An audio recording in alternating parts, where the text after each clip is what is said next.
Hi, everyone. It's Emil. It's Emil Guillermo. Yeah, see, you want to see me big? See here, I'm here. I'm here. Emil Amok's Takeout, my takes on all things considerable. I am the aforementioned Emil Amok. Welcome to our program. A big program today. We've got Daniel Phil Gonzalez, San Francisco State University, College of Ethnic Studies, professor, Philippine Studies, Asian American Studies, talking about Duterte. We're going to talk about Duterte today. I talked about him yesterday based on my column in the Inquirer.net. But I want to talk about, one more time, hella Asian, a NorCal thing. Specifically, an East Bay thing. No, that's why they call it Bridge in the Bay. Apparently, hella Asian, it's a NorCal thing. And AAJA, the Asian American Journalists Association, which I have belonged to for decades now, they're having a fundraiser, specifically the San Francisco chapter, which I, near and dear to my heart. I like those guys. And Harry Mock, who is one letter away from being Amok, he's just Mock, Harry Mock. He's with the opinion page of the San Francisco Chronicle. He's new president. And he invited me to take part and tell a story. Hella Asian, Bridging the Bay. I'm one of a number of people who will be appearing there. And this is an in-person, but if you can't make it in person, you can go live stream. It's March 18th, next week, 7 p.m. And it's in the Commons at KQED. If you've ever driven around Potrero Hill there, 2601 Mariposa, and said, God, I'd like to go inside there and see what they got cooking in there. Is that where they hide the people on All Things Considered? Is that I got to check that out. TV and radio. You might have had a hankering to find out more. Well, you can go into the Commons at KQ and see this show that we're putting on. It's a benefit. That's why the ticket prices are kind of high, but it's worth it because you get 2 food items and a drink for, say, $47.23 to $58.65 based on fees and whatnot.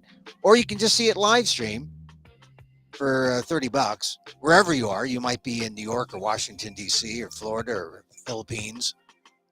And the description, join AAJA San Francisco and KQED for a special night of storytelling.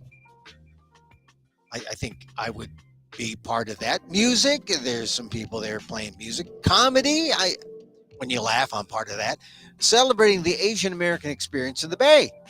Hear from journalists, musicians, and comedians as they share stories that connect our communities and highlight the diverse voices that make the Bay Area what it is.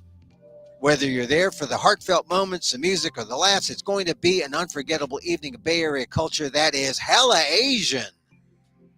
There's that phrase, hella Asian. There's Alicia Dillon. She's a comedian. She'll be there. Emil Guillermo, columnist and humorist. That's me. David Louie, KGO TV news anchor emeritus, I believe, but he still does some things. David Louie, always a great guy. J.D. Pooley, a musician. Luke Tsai, KQED food editor. Juliana Yamada, LA Times LA Times photographer. So 6 segments. And for this live event, you get 2 food items and 1 drink, an adult beverage, I'm sure. Additional food and drink available for purchase. It all goes to AAJA San Francisco, and it's important. This kind of thing is important because they're using the money for scholarships to encourage Asian Americans to go into journalism, because Asian Americans in journalism, when I started in my career in the 70s, there were no Asian Americans. I went to Texas, they thought I was Mexican. I went around the country, they thought I was Chinese. I came to San Francisco, they knew I was Filipino. And I was the only Filipino there at my station.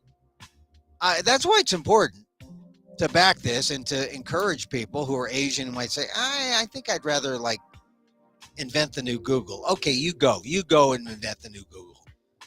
Forget about information, forget about journalism. But some people really enjoy journalism. They have the calling And if they have the calling, there's nothing like an AAJA scholarship to say, darn it, we're going to help you through the rough parts where you have to convince your parents that, yeah, journalism is a good thing.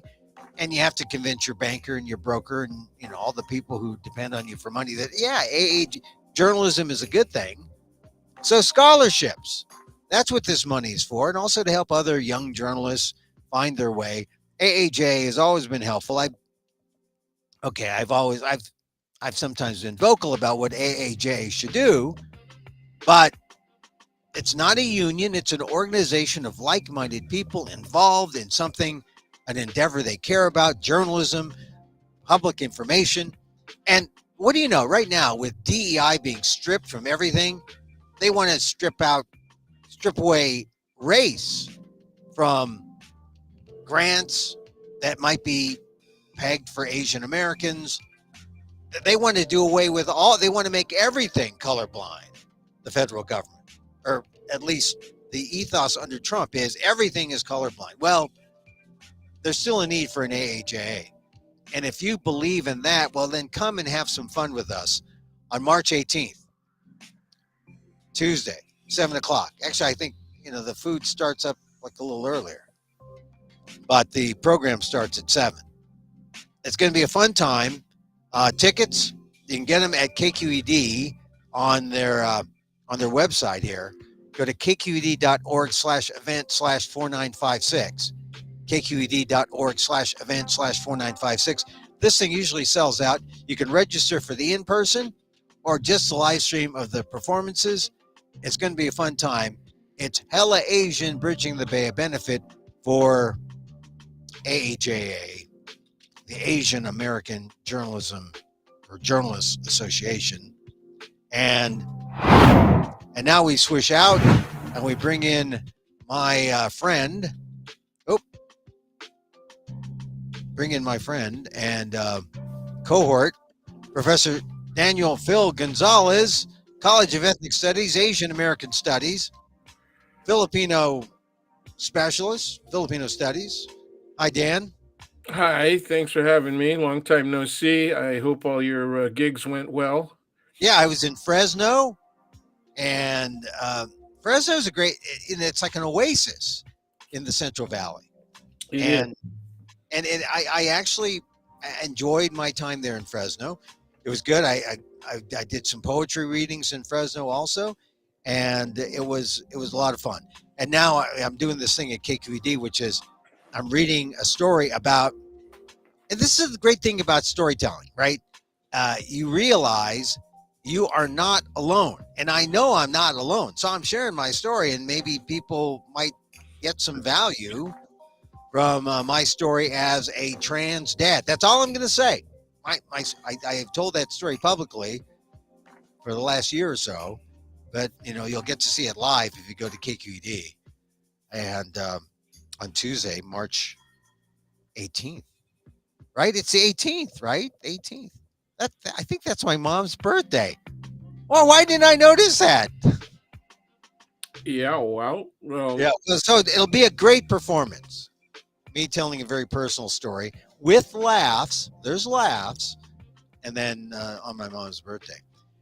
Anyway, so Dan, this is just another, when you wake up and Trump is the leader of the free world or leader of the U.S., which where it stands is in terms of it, the free world. It's kind of weird. I mean, do you think that I have never felt this kind of uncertainty about what's going to happen in our lives until this administration? Is there something wrong with me, Dan? No. Well. Okay. Am I, Yeah. am I just normal? Yeah. No, I guess I can tolerate those things that I find weird about you, but it's fine. Yeah. There are a whole lot of other people more weird that that aren't doing it on an honest and forthright fashion. You are an honest and forthright person, and Oh, well, thank you. Thank you. not one given to being deceptive of others and all the rest of that. And there's too much of that other thing going around, man. Yeah. You Well, know, there's just too much. I woke up this morning and like this trade war idea is crazy. You know, uh, People have tariffs. to. Yeah, I agree with you. And crazy is the word. I think more formally insane. Yeah. And we have to keep saying that in reference to you know who. Yeah. Yeah. He has to be held insane because he is not stupid. Okay. Okay. People keep calling him stupid. Some people call him stupid, and they say that this activity is dumb, which is true. Okay, Right. but he is not stupid in that sense. Yes, the activity is dumb because its outcome is never good. I mean, all Yeah. throughout the history of people using tariffs to achieve an advantage, and even anything that looks like tariff. Hmm. Another method that was used again by the same political party way back in the 70s was the adjustment from the gold standard, and then getting rid of the silver certificates, Oh and yeah. then eventually floating the dollar relative to the Deutschmark and the yen because the Germans and the Japanese were gaining on us, mainly because we were buying a lot of their products. Gee, is that happening now? We Have like we, cheaper. We have like we cheaper. yeah, and better quality. Yeah.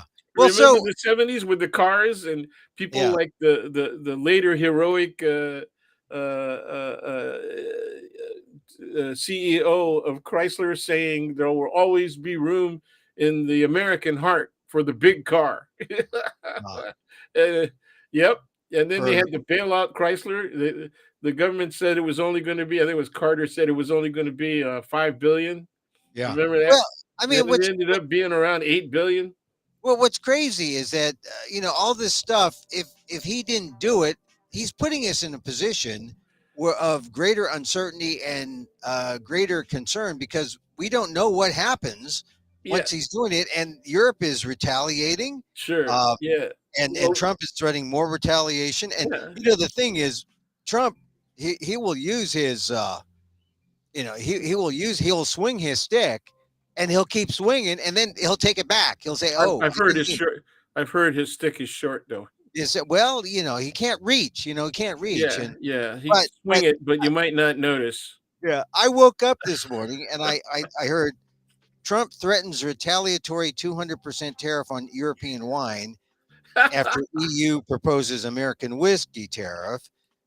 This is crazy. I mean, suddenly we're just, thank goodness it's just tariffs because tariffs are they're monopoly money compared to nukes, compared to nuclear war, right? Yeah. Yeah, But well, if we're not. Yeah, I don't think a large proportion of the American population is addicted to European wines or liquors. I think they enjoy them. A certain yeah, segment is able to enjoy them because that certain segment got the money. They got yeah, the money to be able to enjoy it. Okay, right. we happen to live in California, Oh, so and we'll all I probably have to benefit. do is go up to my house in Fairfield and go around the block about a quarter of a mile, and there are vineyards Yeah, galore. yeah, We're tasting rooms like crazy, and we got wine going up and down the entire Pacific coast, all the way to Canada. right. Okay, so I'm not worried about us and our taste for wine. Okay, what Yeah. I'm worried Well, about is how the rest of the world perceives us. And yeah, you have been around, Asia and Europe. I assume we also have been around Asia and Europe, and I have very vivid recollections of how we get treated in yeah, other parts of the world. Um, we get treated. Linda and I got treated as a curiosity yeah. because we were these funny-looking Asian type people, but we We're spoke American. with Americanese Yeah, accents. yeah.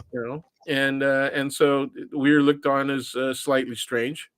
Right. Okay. We're not the ugly Americans. We're the Y- American There you curiosities. go. There you go. But Yeah. we soon will be the ugly American, right?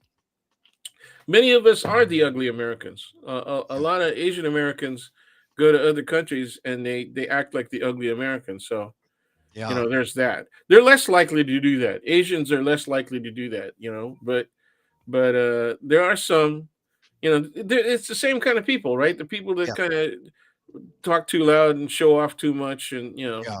Well, but Dan, how are we going? With Trump doing all these actions and the market's going down, and further, even further today, and we have the tariffs. He mentions tariffs. The Europe's retaliate, and Trump threatens more retaliation. Uh, at some point, Americans are going to be fed up. They've got to be fed up with this. They're not going to Well, continue back. we've led up to this conversation in our past conversations, right? And we've talked about individualism and how that means that even though people may identify with a particular party, political party, or identify with a particular socioeconomic status, okay, the reality is that most people are very individualistic in the kinds of choices they make. And so the result is that they have to be harmed directly. People have to feel the harm directly. What motivated them, other than traditional racism and misogyny, that's anti-Harris and Waltz, right? What Yeah. motivated them, evidently, right, was the effects of inflation, or at least what they perceived as the effects of inflation, right, and Yeah. the higher prices that made basic commodities, including foodstuffs, right, more expensive. And so there's foodstuff and fuel, right? They made it more expensive. It created what the middle class people would consider a hardship, right? Yeah. Uh, so they're not even thinking about people in the working class and the working poor and the poor. They're just thinking in terms of that middle class element because it's the largest section, right, of the American socioeconomic segments. It's the largest one, it's the largest section. So it also represents the largest voting population. Okay. So both political parties are really concerned about that, but they're concerned for different reasons. Okay. And one side is concerned predominantly with money and the so-called free enterprise system, and Right. the traditional fake mythology, right? The mythology of laissez-faire, right? That you want less government involvement with the management of what goes on the free enterprise side.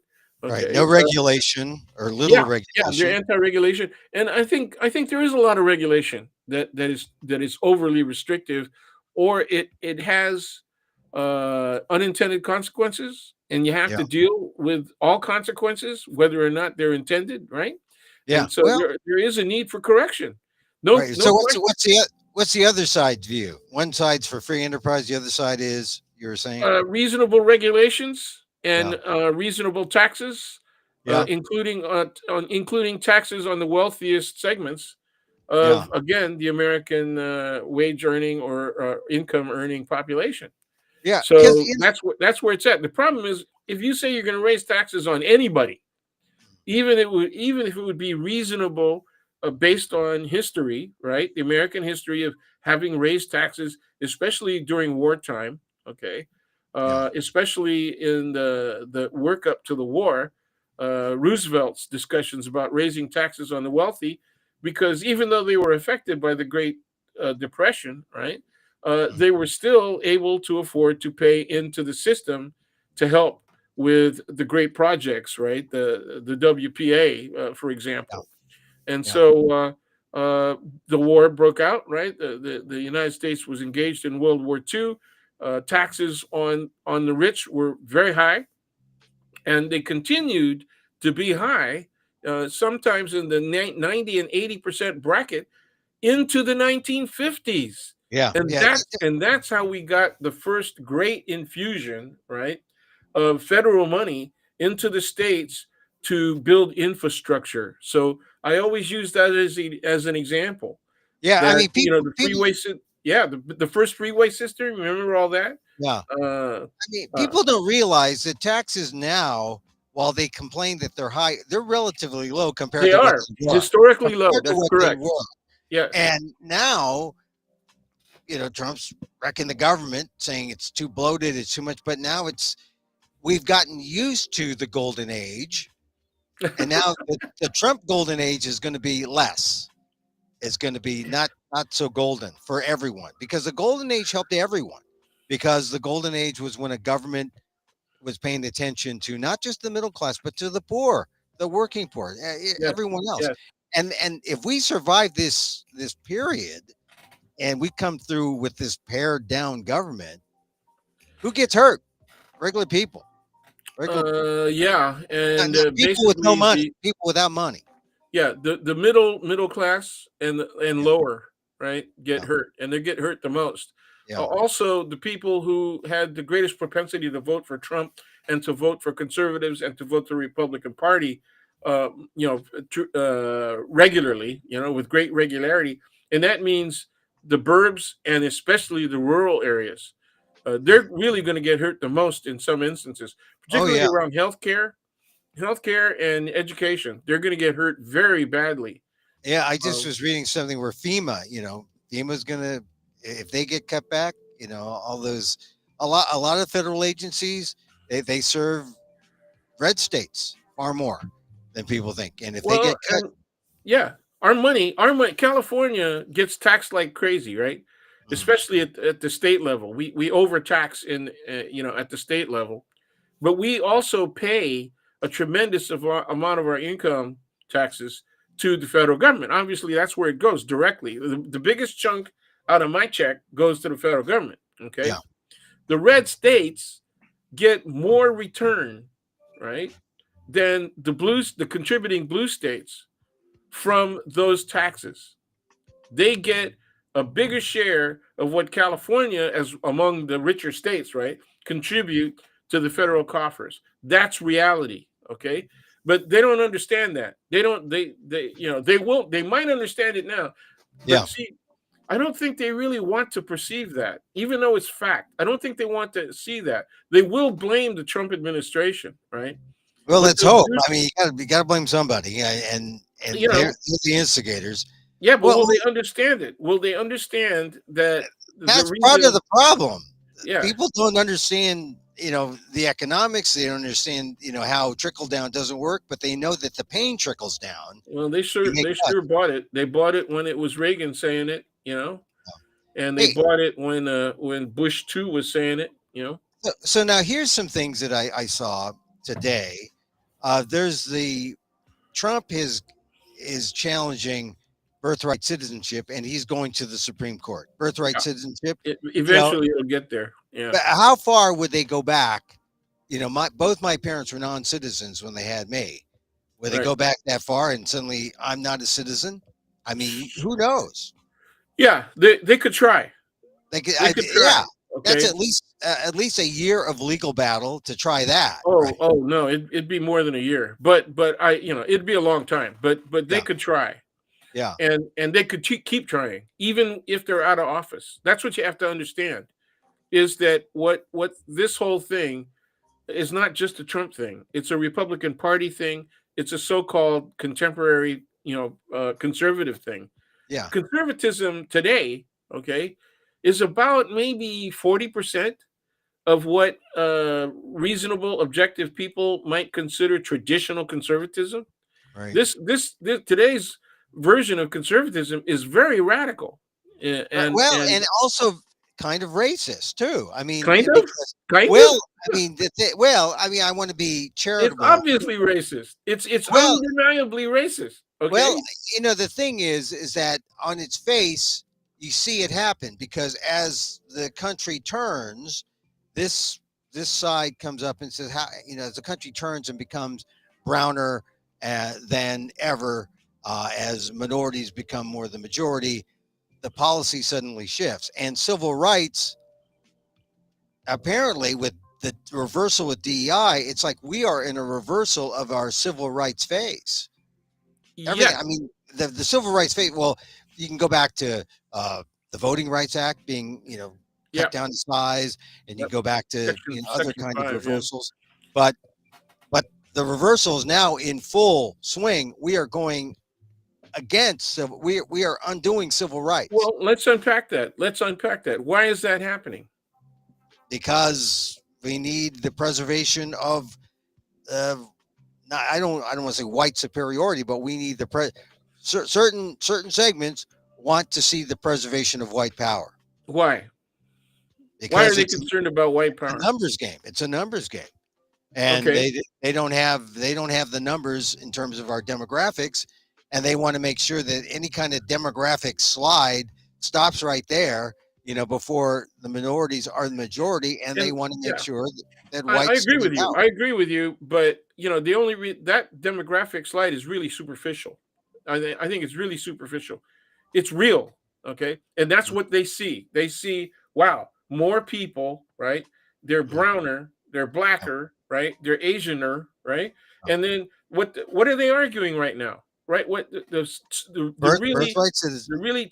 tractable argument that they're making is they're bringing in all of these illegals and then giving them citizenship and turning them into democratic voters.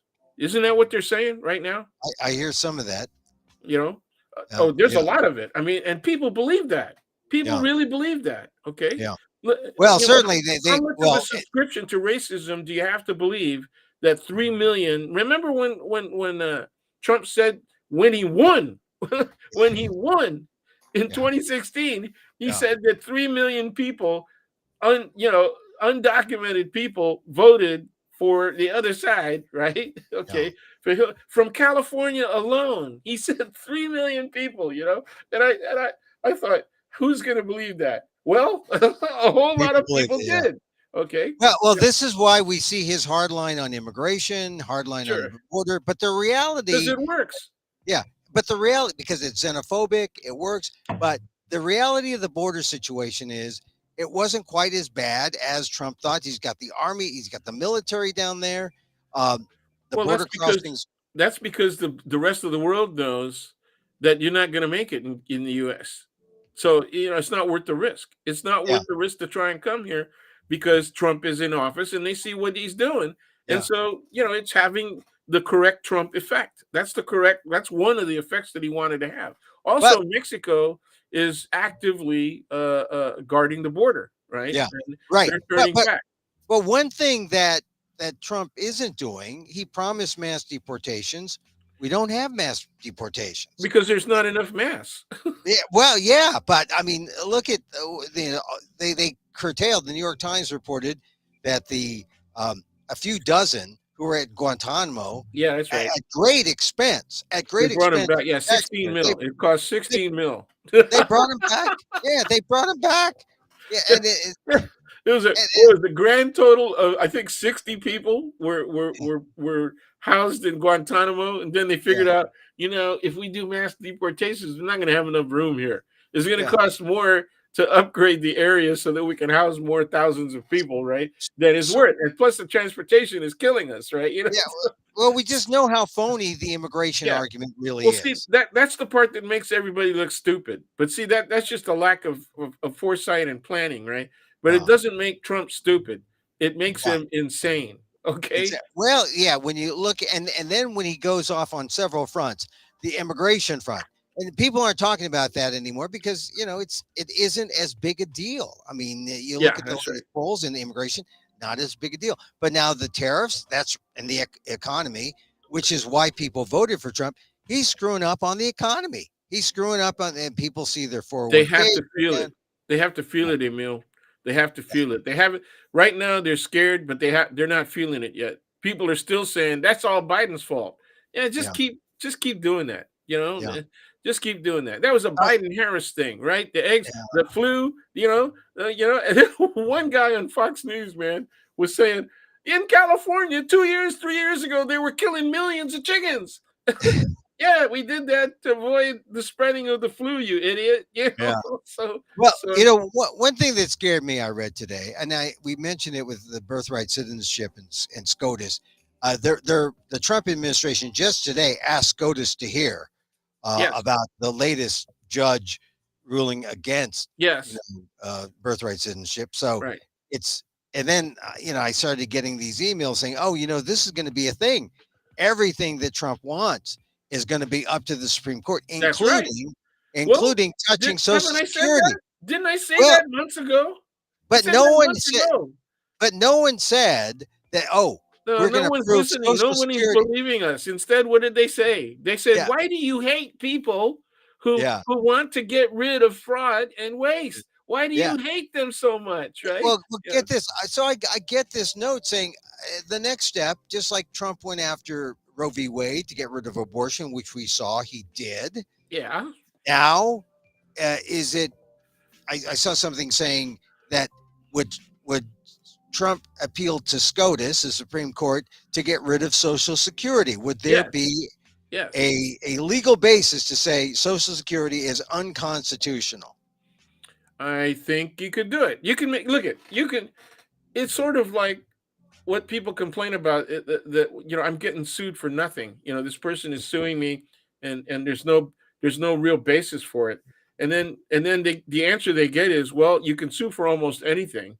Yeah. And it's up to the court whether or not, one, you answer the jurisdictional, you satisfy the jurisdictional requirements, and then two, um, it's up to the court to determine whether or not there's actually a case to be had. Should there be an actual trial? And so anybody can get up to that point in court.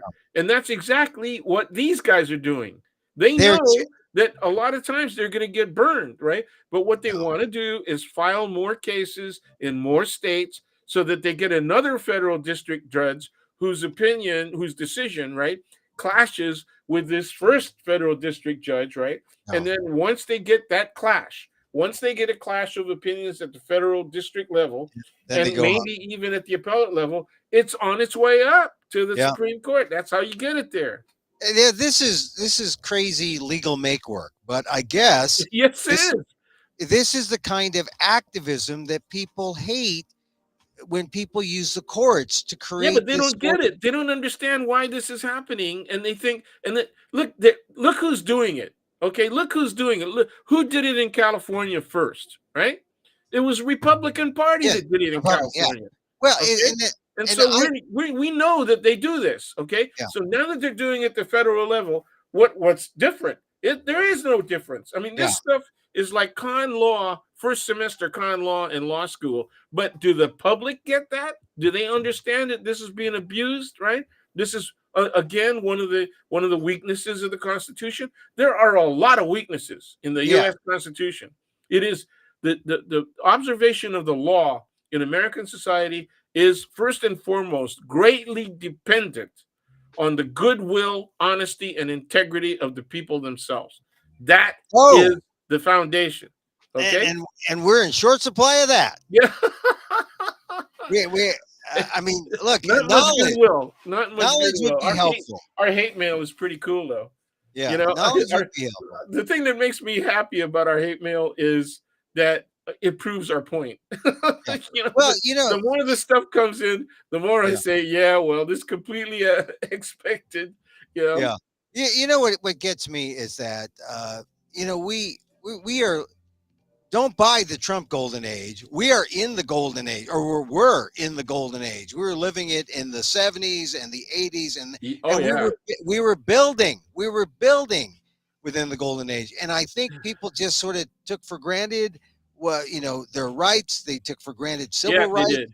and they just said, "Oh, it's not going to happen." And no one thought that there would be anyone, as crazy as what we're seeing now, who would do all these trade war things.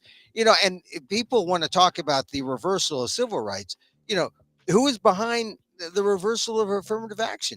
Yeah, Conservatives, yeah. conservative activists who took they had the long view. They never gave up. And we thought they'd give up with Grutter. They thought we'd Well, give they up with had they had Michigan and Texas. And they had 50 years to experiment in the state courts. They yeah, had 50 years to experiment in the state courts. Dufunis versus Odegaard was one of the first challenges that was turned down. It was the case was considered moot by the Supreme Court in, I think, 1971. I got to double check on that date, but it was in the early 70s, definitely in the early days of affirmative action.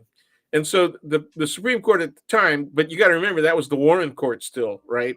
And they would go forward to the most liberal thing they ever did was Roe versus Wade, Yeah. 1973. And from that point onward, the court's decision started swinging towards the right. Okay. Yeah. Yeah. But you know, when I think it's going to happen with every issue. Every issue is going to go before the court, and they're not, and they're going to weigh in, and the people are going to get, they're going to get upset. People are going to get turned off to politics.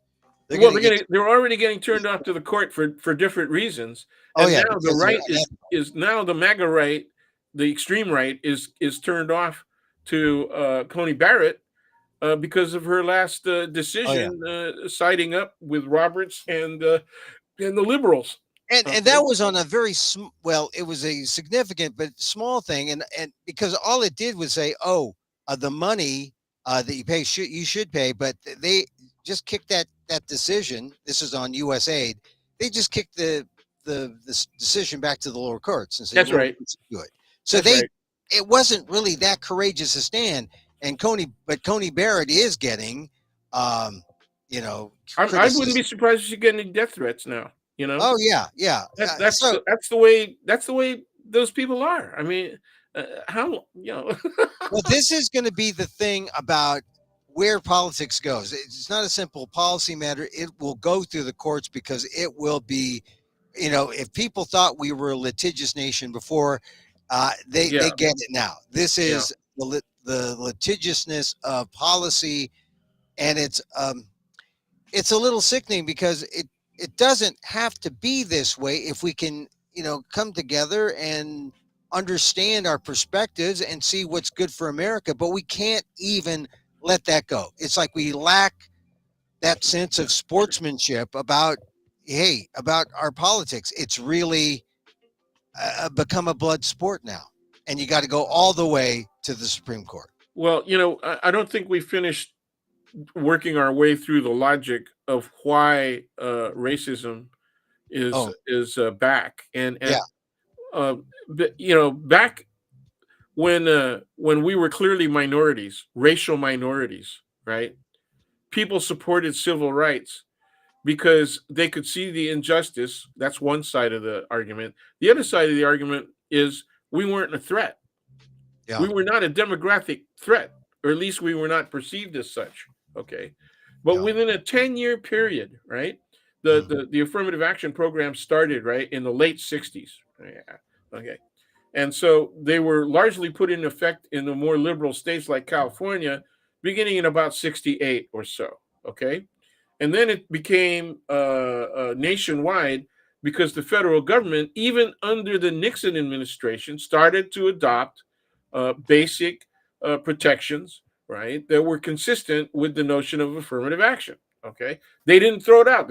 They argued against it, right? Republicans Yeah. argued against it, but Nixon himself and his administration did not take a full-on assault on affirmative action. Okay, now what has happened since then that changed things? One, okay, the end of the Vietnam War. Okay, what was the argument? Was do we accept these refugees? Remember that? And most of American society was anti-refugee. They did not.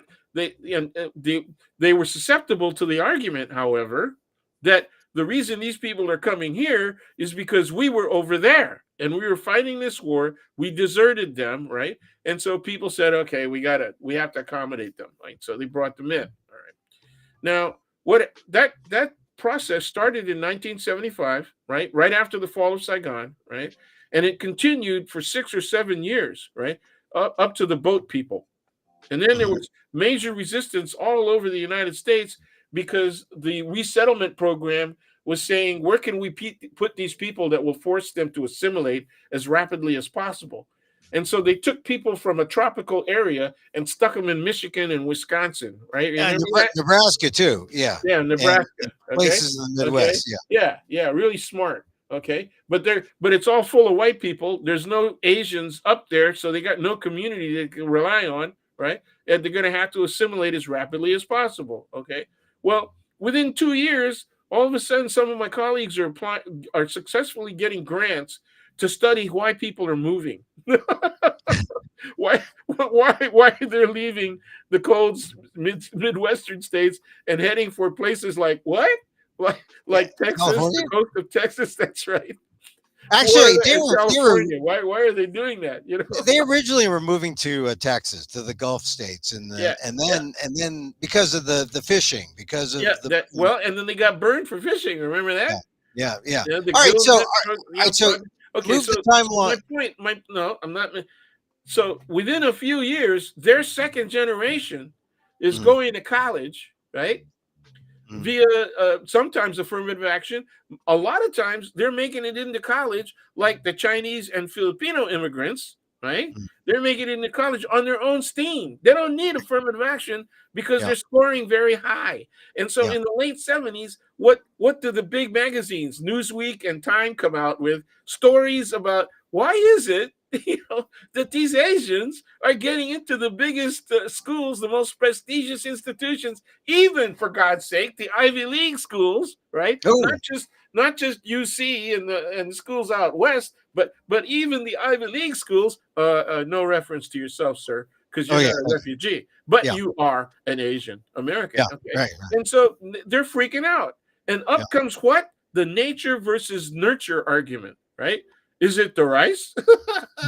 What is it? What is it that's making? Is it genetics? Oh, if we go Yeah, genetics, we know. Remember the H word, Holocaust, right? yeah, What is yeah, that about? yeah, So what happens during the continuous immigration? Remember when the policy changed? 20,000 people per year could yeah. apply, right? And these are Well, not visas. what These was are that in the people 80s? applying Did for that permanent residence. that changed in the 80s, like No, during Reagan? 65 in Oh, 1965. oh yeah, 65. Oh, And the but that's when the you add it Immigration all Act. up, when you look Yeah, at, it would take initially it took 2 years for people to clear, right? So that yeah, means that rather than 20,000 people per year per nation, it's like 40,000 per year per nation are coming in, 60,000 per year per nation. By the early 1970s, it was 100,000 people per year per nation that were eligible to immigrate to the United States. We're not talking about visas. We're yeah, talking about permanent residency yeah, potential, right? yeah. Citizenship potential. And their kids, even as immigrants, right? Even as kids who needed English as a second language classes, succeed in getting into the colleges. And guess what? They're rising along with the American borns of our generation up through the ranks of the professions. Yeah. Okay. And so what are they looking at in hospitals? They're not only looking at Filipino nurses, right? They're looking at Chinese and Japanese American doctors. They're looking Asians, they're looking at Japanese. surgeons, Yeah, okay? Who are they? How about the engineers, architects, right? At the biggest firms. Who are they? How about yeah. the invention? What? Okay, computers, the PCs, and all of the competition that was going on, right? So bring it back to the point about where we are in terms of civil rights. Wait. Well, we are now by the early 1980s. Asians had become a clear threat to white supremacy. Simple as that. Clear threat to white supremacy, right in the face. Right. We're competitive for the top jobs at the biggest university institutions. We're competitive for the top jobs at the biggest teaching hospitals, research hospitals. We're competitors for at least middle management positions in the now growing tech fields, right? Mm, Both electronics as well as biochem. Okay, mm, all you got to do is look at look at who's there. What happened by the 90s with Livermore Labs?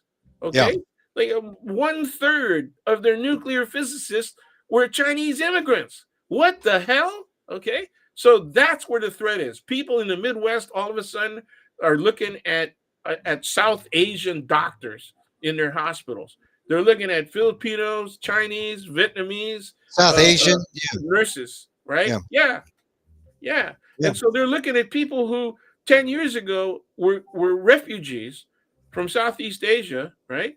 And yeah, now the new South Asian, not refugees, but just immigrants, right?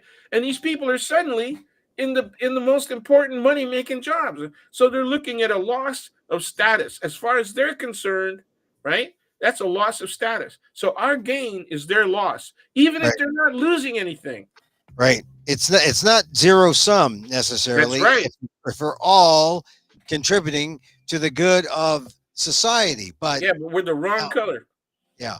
So you're saying that's what's fueling the racism and the swing against civil rights. It's one major contribution that I think people, even people in my own field in ethnic studies, ignore. Well, I mean They that's don't why we talk talk. about it. They don't That's talk why we about it. talk about. That's why we talk. Well, I have to say I tend to agree with you that there is you go deeper into the numbers, but in general the demographic numbers showing that whites are the white population is low, and the birth rates are falling. People are concerned. This is one way to this has been used as a phrase in the first Trump campaign. Make America white again. But this is sort of the mindset, and this is Yeah, what. yeah. Well, you know who has the second lowest birth rate is Asians. Yeah. Asians have, we're only like 2.5 or something like that kids per family, and Yeah. so we're almost as low in terms of birth rate as whites. So it's not because of just domestic birth. It's also, as they perceive it, it's immigration. And so So nobody talks about that. When they say we don't want these people here, they're thinking about brown people coming across the southern border, right? Okay. they don't want the successful ones either. They don't want it. That's it. Except It's simple. except if you pay the $5 million gold card fee, right? Or Yeah, and whatever. there's going to be some people who can afford that. Yeah. I You mean, know what people don't realize, that for years you could come into the US if you were an investor. Do you remember that? yeah, I remember the Yeah, if investor you were going to class. start a business, and I remember all you had to do in the earliest days of that practice was show 50 grand, right, as an investment potential, and eventually it went like 100 grand, Yeah. 250, right, and so Now to see it like as 5 million now is completely plausible if you know that this process is an old one that was available to people 40 years ago. yeah, and in the truly old days, it used to be called bribery, right? I mean that Yeah. I'll pay. You let me in. Here's 50 grand. Here's 5 million. Let me in. Yeah, that was, well, The ethics. We've well, lost that, our way ethically. We've well, lost our yeah. way. So, well, but see, we now allow, thanks to Citizens United decision, right? Yeah, We now allow full frontal bribery. We yeah, allow full frontal political bribery. yeah. Well, you need money? Here's $100 million. Here's 10 million bucks just to get a conservative to win a Wisconsin state Supreme Court seat. And the conservatives, specifically one man, is taking advantage of all that. Elon Musk, wants to give more money to Trump because he's hemorrhaging money in Tesla, so he's got to I guess every his contributions politically are tax deductible, right? So he's got to offset his loss. I was trying to research as much as I could. I was trying to find how much he is Tesla's loss. contracted for by the U.S. government to Oh, develop. I saw 38 billion, 38 billion Yeah, contracts. yeah, and then, but I wanted specifically to know how much of that was going to his rocket experimentation. A lot to SpaceX. A Yeah, that's lot what I of it thought. to SpaceX because that's his gravy train. Yep. He can't get to Mars on his own, but with the help of the government. Oh, the government that's so wasteful. He wants to be the biggest waste There line it is. item in the government. Let's go to Mars. Hey, go to Mars, and there are people, How much? starving How in much? Manteca. Oh no, you froze. Oh, did I freeze? No, no, No, no. you're good Please. now. You're good Okay. now. Yeah, I mean, he's the biggest line item waste, in the gut. Going to Mars. Remember, we would say, people would scratch their heads. We want to go to the moon. Well, Now he wants to go to okay. Mars, Yeah. and they're starving people in our cities. Yes. Yes. I drove down on. And well, how much? Okay. Okay. If the project 2025 is Yeah, successful, right? yeah, And let's get crazy. Let's say they get rid of 1 million federal workers in all various departments. They Wow. wipe out the Department of Education, right? Yeah. They want to wipe out EPA too. So anything Yeah. having to do with that, right? They Yeah. already they want to wipe out NOAA. I Oh, can't yeah. wait to No. see what happens. When is the beginning of the now elongated hurricane season? That also breeds tornadoes. 50 at a time. Right? Yeah. Okay. It's I like want the to see what neutron happens. bomb. It's Oh like the man, neutron bomb. You know, people yeah, are gone, buildings stay. You you know. know, yeah, Uh, yeah. But okay, so let's say they're successful, right? How yeah. much money do you think that saves? Do you think it saves? Not even a What? trillion. Not even a trillion. I don't think it even saves 100 million. A Yeah. hundred I mean, billion. I'm sorry. I it's don't. so I don't small. think it even saves 100 billion. And how Hey, much look, does he get from a contract from the U.S. government? he's like, well, he's 38 billion for all his contracts. That was a Washington Post report. But this is the thing about all these cuts. All these cuts, they're like little minini things that you just hope add up to something in the end if you are a doger. But they're like USAID, 40 billion. You know, if you cut it all, but that's 40 billion that was, you know, doing multiple things, on the diplomatic front, not just, help, feeding people. And There and was nothing and wasteful did they about it. did they prove did they prove any fraud? No, they haven't. Did No, they I prove mean, any waste? the waste in USA idea would be a fraction. Maybe not everyone is, 100% perfect in terms of, their Well, ethics. it depends on the corruption, right? Local Yeah, corruption and yeah, people. Yeah. yeah. But it wasn't a criminal enterprise like Musk said. Hey, so there's judges who are like getting in. They're they're trying to stop, the abuses of Doge.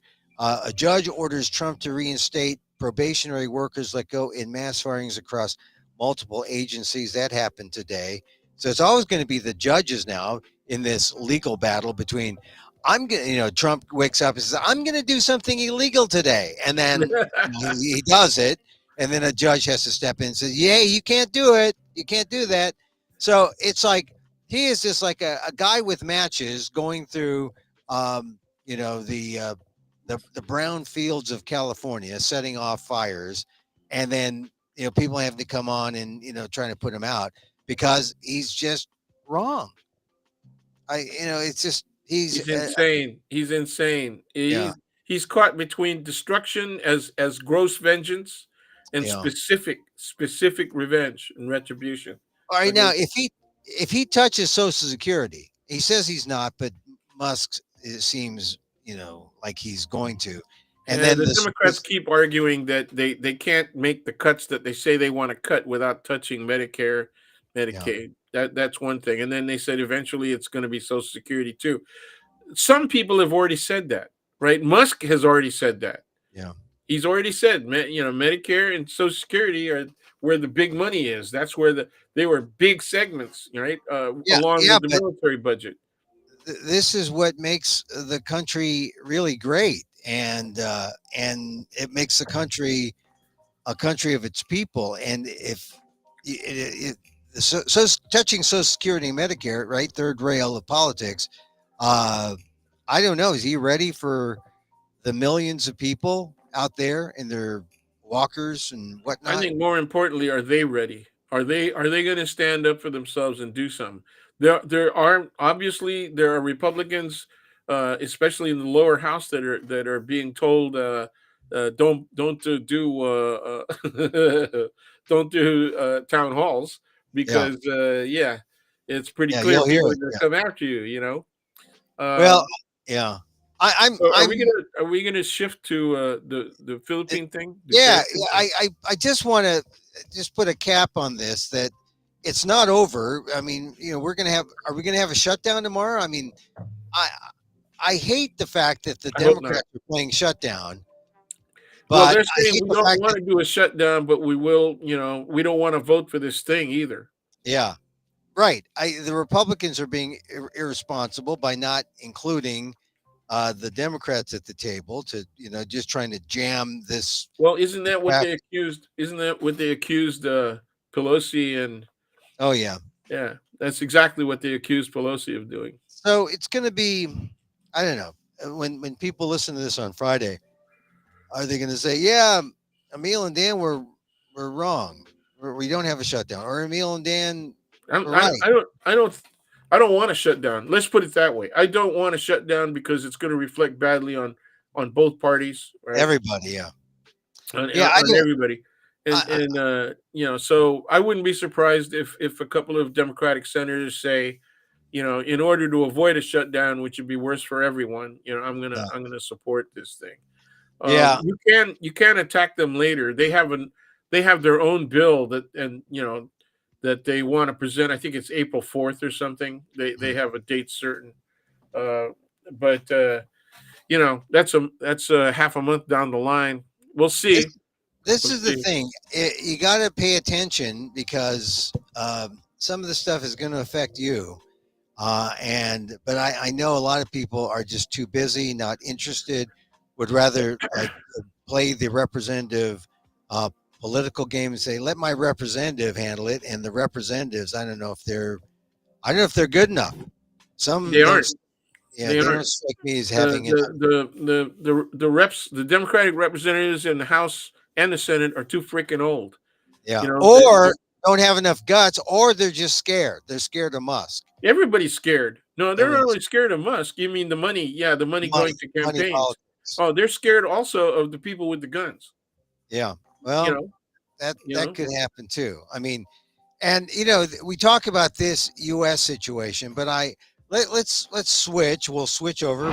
So big news. The Philippines is big news again. Yeah, and I wrote my column, and my column thanked. I called. I the Filipinos were always known as Little Brown Brother, and I said now the Little Brown Brother is telling Kuya Puti, Big Brown, big White Brother. Yeah, big white brother. Telling Kuya Puti how democracy is done because Ferdinand Marcos Jr. Bong Bong did not stop the ICC That's from right. coming in There and arresting there has to be Duterte. cooperation from Yeah, the head of government. yeah. Duterte is now in custody. This was a dispatch from Agents France Press, AFP, and also the Inquirer. Former President Rodrigo Duterte now in the custody of the ICC, the International Criminal Court, following his arrest on a warrant accusing him of crimes against humanity over the bloody war on drugs that his administration oversaw. They're talking about 2016, about 20,000 to maybe 30,000 people killed in these death squads that Duterte was the head of. He said upon landing, he released a video statement. Duterte did on Facebook. He said, I am the one who led our law enforcement and military. I said that I will protect you and I will be responsible for all of this. So he sounds defiant. He says, I have been telling the police, the military, that it was my job and I am responsible. And so here he is. He is a bad guy accepting responsibility. He's being held in the Netherlands. We'll see what kind of trial develops, a pretrial part of the Hague's case in the Netherlands, the ICC. The Philippines is going to do what, well, Marco says he's not going to get in the way, but there are Filipino politicians who are crying out that this is an illegal kidnapping, that there's no Right. basis for this, that this is a violation of the sovereignty of the Philippines, or that I guess they always thought that the Philippines, since it pulled out of the Interpol ICC thing, I think 2019, they thought that they were free, but this investigation continued and started before they pulled out. So ICC thinks that they have standing. I guess that's basically it. Who has standing? Do they have standing, Dan?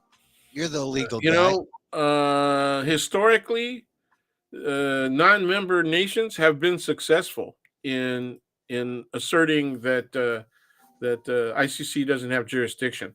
The standing issue is the gateway to jurisdiction, right? So that's what we're really talking about, is whether or not ICC has jurisdiction. I think the I was looking for for the Israeli example because I have a memory Oh, with of Netanyahu, right? yeah, Because he's Netanyahu, ignored which it. is He's recent, ignored it. and He's also ignored it. Gallant, Defense Minister Gallant for war crimes, and that's relatively recent, right? Yeah. And And so like the Philippines has gotten the cooperation of their head of state, right? Of Junior, right. and so it differs from the Israeli situation because the Israeli government obviously hasn't yielded Eh, or Yeah. arrested Netanyahu. Yeah. And this is not to say that, Marcos has some kind of skin in the game too. I mean, he's fighting off, Duterte's daughter, yes, Sarah Duterte is, and she's calling it an illegal kidnapping, and she's of course, joining her father. it's her daddy. Yeah, and also get this right: the Dutertes were It's always Santa pro-China. Mia. Yeah, the Dutertes were always pro-China, even pro-Russia for a bit, I and don't, you know what? I don't know if I was looking for Sarah Duterte on China. I was looking to see whether or not she has made just strictly complimentary statements towards the Chinese. I have not seen that. Definitely, her father was her pro-China. father was pro-China, Yeah, but very but definitely. but uh, you know, uh, Marcos Jr. as he was with Blinken, Anthony Blinken, very friendly with under the Biden administration, turning to the U.S. and it looked like you know Philippines and the U.S. solid, but now here's Trump, and now I don't know really Yeah, where the that's right. Filipinos stand Yeah, with Trump at the head. Um, yeah, Certainly, there were a lot of instances in the last couple of weeks where China, had a few instances of saber rattling, coming too close in the Philippines, and nothing happened. The United States wasn't lured in, um, and you got to think about this has got to impact how people feel about um, whether or not the U.S. would go in Taiwan. yep. If you see how the U.S. is acting toward its allies and friends, going after Canada, going. I mean, this is this is what makes the whole world. Trump's in office makes the whole world unsafe, and it should have been a bigger campaign issue. That if Trump were in office, it it just there's too many uncertainties that impact international security, not just national security. Oh, Excuse me. bless you. Yeah, It affects yeah. Professor I Dan's wasn't quick enough. allergies. I wasn't quick enough. I had to do the mic and I had to do cover my nose too. Oh, Um, you know, I don't think that generally the American public does not pay attention to international conditions right. as well as they should. They don't seem to pay attention to even local issues that have the most direct effect on them, right? Yeah. And so they only pay attention to the national issues when somebody puts the fear in them, right? And that fear is connected to something that they're already familiar with. That it's the tension is a continuous element, right? Yeah. Of the dynamics within the nation, the boundaries of the country itself. Okay, and like I was saying, the rise of racism and anti-immigration has many facets, some of which get ignored. And one of them is that the Asians, many Asians, have risen to the top Yeah. of their fields and are clearly contesting for power in certain areas. Many Asians have split off and started their own corporations, and it's up to the big corporations to buy them out. And a lot of the Asians have done that, especially here in Silicon Valley, right? Yeah. But you'll notice that there was only one Southeast Asian, right, on the podium when Trump was getting sworn in, and there was Who? one South Asian. Oh, was that J.D. Vance's wife? No, no, I can't remember his name. Hung Pichai, Cow. Pichai, Pichai. Oh, Pichai, Pichai. Yeah. Yeah, it's Oh, easy to remember. the Google guy. The Google guy. Yes, yes. You can Google his formal name. Yeah, well, We don't remember it right now, but it's Pichai. yeah, well, his last name was Pichai, Yeah, I know Pichai. but It's yeah, his it's just that it's Filipino funny vegetable. because pizza is also a vegetable, right? Right, right. Filipino. For Filipinos. So, yeah. So, look. So, what happens to Duterte? He'll go through this. The Filipinos will struggle, but my view is that the Philippines, made in the U.S.'s image, has is showing a backbone that American politicians haven't been able to show in terms of standing up to Trump and Musk, Yeah, and that in yeah, terms no, of saving democracy. that's a legitimate point, but I think conditions differ. I think the threat to all American politicians, particularly the D.C. set, right, Congress, particularly, and in some states more than others, they really fear personal security. They really, I mean, it's not just we're not just worried about losing elections anymore. Yeah, These people have seen judges be threatened and killed.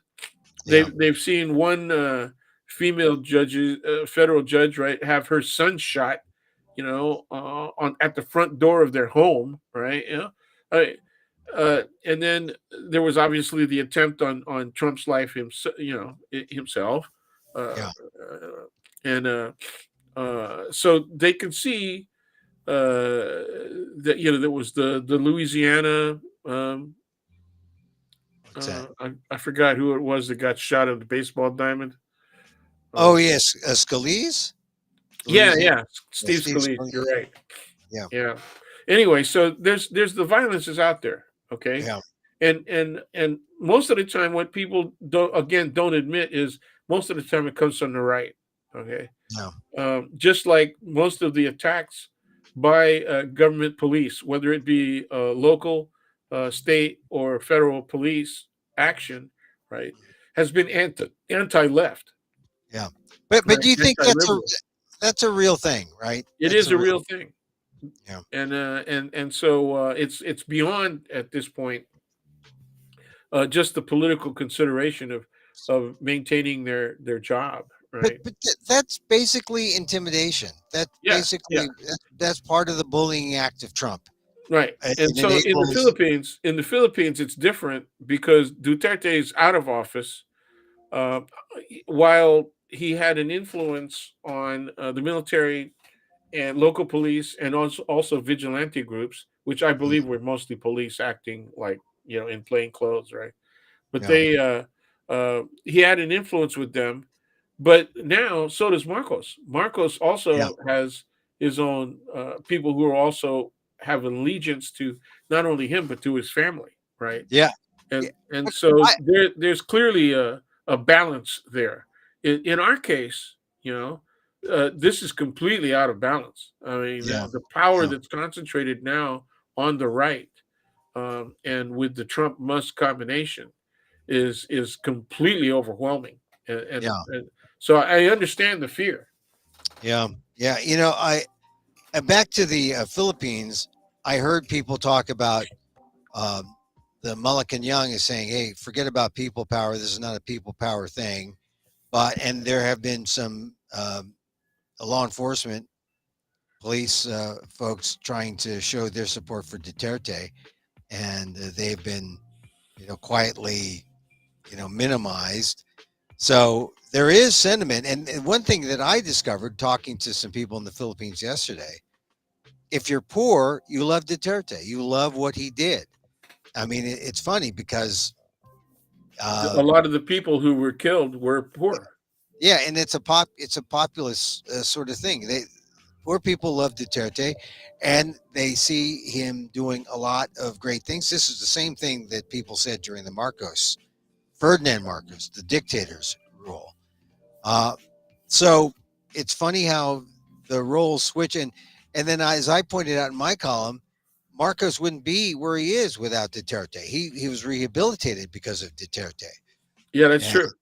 because of Marco with the burial of Marcos, it cleared the way, and that was in 2016, Oh yeah, 10 years and ago. that But kind of symbolism has great traction in the Philippines. yeah, It has massive effect.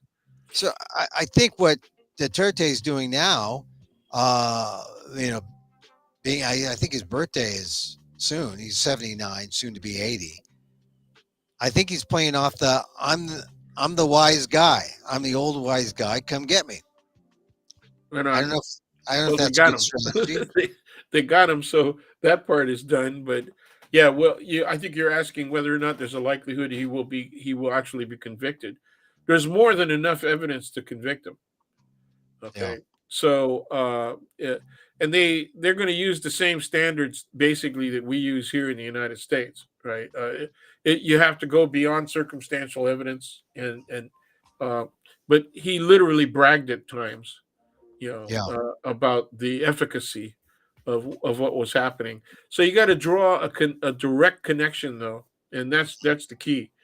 In terms of, there's a lot of evidence, but where's that ideal evidence, the direct connection, okay, between his statements and actual action, giving somebody orders to do those kinds of attacks on alleged yeah, dope sellers and alleged addicts.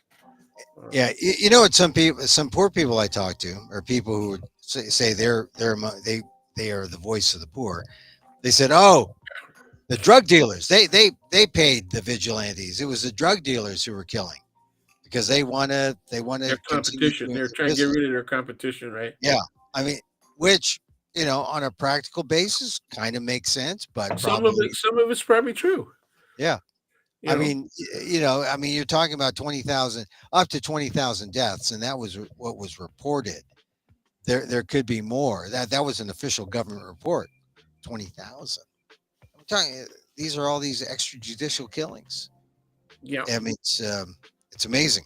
So, well, we'll just have to follow it. But have you noticed how all the news from Trumpville tends to overshadow everything, including yes, I saw Duterte's thing got maybe 30 seconds on CNN domestic um, the other day, and then I had friends calling me who saw it in the Wall Street Journal, saw it in the New York Times.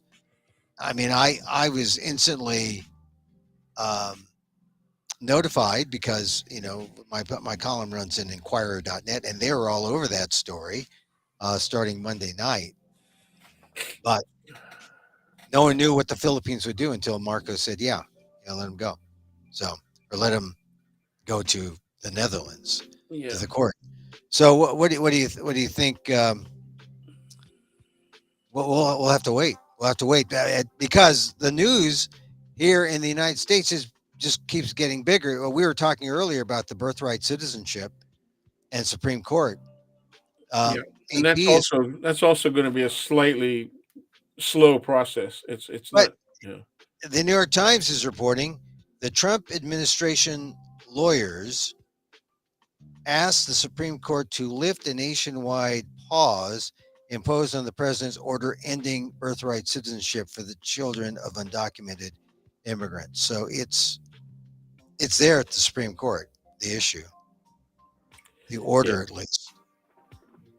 Yeah, and so this is the beginning, right? The beginning of the long process. Well, it's going to be really interesting. We can also lawyers can anticipate the kinds of arguments that are going to be put forward in terms of the interpretation of the 14th Amendment. Right. Yeah. That's basically what it comes down to. Uh, And and it's right there. I mean, it is the Yeah, 14th, it's it's the really first line. clear. Yeah, if you're going to be an originalist, right? Right. A really severe originalist might want to get rid of all of the amendments, right? No, just none of those count But anymore. yeah, You know, I mean, it's, it's not like a small clause or anything. It's right there yeah, at the that's first right. line, It's 14th really, Amendment. yeah, it's really obvious and plain in its language, and so there it is. Yeah. So that they can interpret it in whatever way. I know it's going to be interesting. It's going to be. I think it's gonna. They could make the argument that you have to have one. You have to have entered legally. That the Yeah. parents have to have entered legally. At least one of the parents. That's the way that I think they're going to argue this. Ah, And well, that's good. Both my parents entered legally, so they wouldn't go back to the 1950s and say, yeah, "Oh, no, Emil, sorry, you're not a citizen."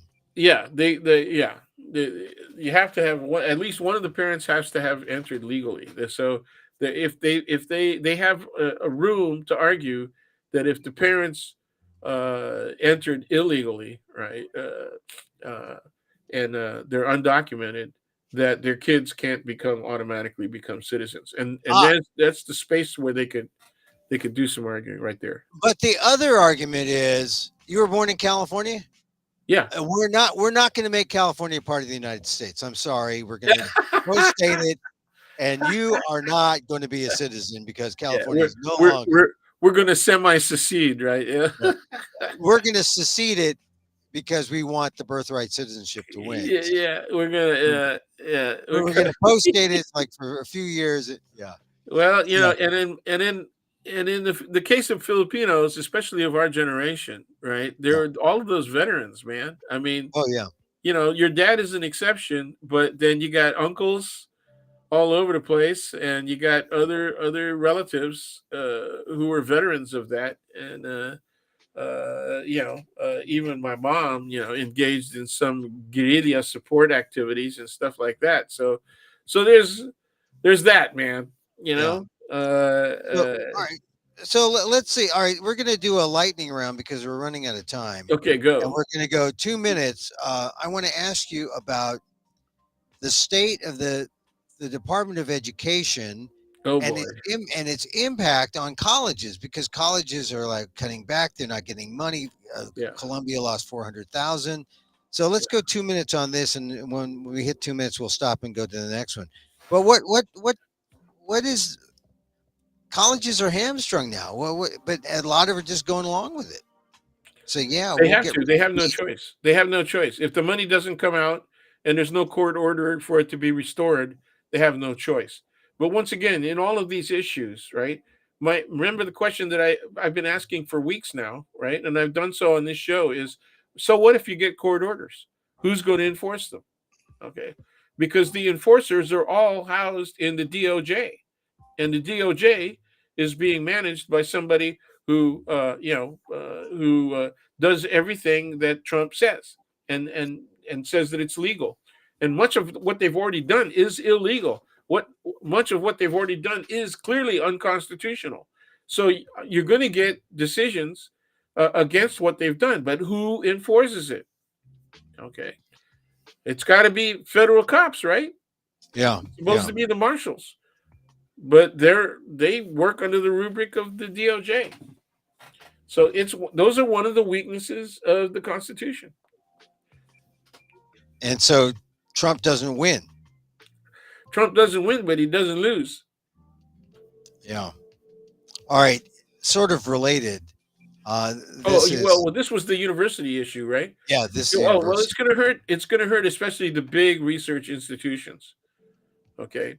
Yeah. Now some of them have a lot of money, right? Because and they used to use that money for special programs, and God forbid they used to use it for DEI too, for Yeah. affirmative action and all that. So they're going to have to, and but that, even if they have billions of dollars in trust, right? That's not going to cover the amount of funding that they could get over anywhere from a year to 5 year period from federal funding. So they're really going to be hurt. This is going to have a massive effect. Think about all of the teaching hospitals, right, that are Yeah. part of major universities in the United States, right? Johns Hopkins, right? Yeah. Stanford, right? You Uh, see. UCSF right here in town, Yes, yeah. So and UCLA, Yeah. so just think about that. This is going to hurt in immediate terms. It's going to hurt the advancement that was being made in places like Alzheimer's, Mm. research, and then also among kids and childhood cancers. There was a lot of research being done there as well. So it's going to be bad. The overall effects are going to be really bad, and I this administration is going to wear that. You know. Yeah. This is the minor pain that Trump keeps Oh on. Well, we're man. going to go through some pain. We'll get out of it. Yeah. Well, the people who He's have been immune. criticizing us, the people who've been criticizing us, believed that this fraud and waste sort of rationale, right, is real, and there is fraud, but it's very small, okay, and there's actually more waste than there is fraud, but that's not the way they're approaching the problem. What they're doing right now is using a chainsaw, his own symbolism, right, Yeah. to do the cutting. It's really horrible. Okay, let's move to the next one. All right, next one. I want to ask about the Palestinian protester in Colombia, Khalil, right? Completely unconstitutional. No charges, nothing. I mean, and then you talked about kidnapping, right, by the ICC. Here we Yeah, have federal government kidnapping and then sending him for detention out of state, okay, and then arguing that he can only be tried there. Why? Why? Why should he be tried in Louisiana? Because he's present in Louisiana. Why is he present in Louisiana? Because you put him there unconstitutionally. Okay, and so they say he can only be tried in New Jersey or in Louisiana. So they're already trying to forum shop the thing, keep it out of New York because they know that he's going to get a lot of support if he gets tried in New York. but regular Americans should fear this sort of thing when someone's rights are so blatantly ripped away from them. Yeah, but see, they really don't care about rights. They really care about issues and who's right and who's wrong in terms of the overall issue. And so they're very much the general American public is very much in favor of the Israeli position in all this and anti-Hamas. And so if they believe that he is pro-Hamas, right, rather than being pro-Palestinian, the American opinion elsewhere than in New York, right, and maybe even in California, right, is going to be against him. Yeah. So they don't care about his rights. They care about whether or not he's going to get punished for talking stuff, negatively about Israel and Israel's policies, and especially their military actions against Hamas in Gaza. Okay. On a somewhat related issue, just that neck of the world in terms of the Palestinian question, Donald Trump was uh, asked about Chuck Schumer, the Oh, yeah, Senate he's no leader. longer Jewish. And yeah, and I heard that soundbite last night, and he said, "No, Schumer is Palestinian. He's Palestinian." Uh, and to some people, it really, uh, got the attention, uh, and a lot of people just said, "Oh, that's Trump being Trump," and they didn't make a big deal. But it should be a big deal Yes, when you have a man saying, yes. "I'm going to determine who's Jewish or not," and Chuck Schumer, the Senate leader, Senate Democratic Minority Leader, he's Palestinian. He's Palestinian. I mean, to me, is that a joke or is that like it? It, Oh, it had images of Hitler, you know. Excuse me, because he decided who was Jewish and who was not. yeah, And you know what happened when you were Jewish under Hitler.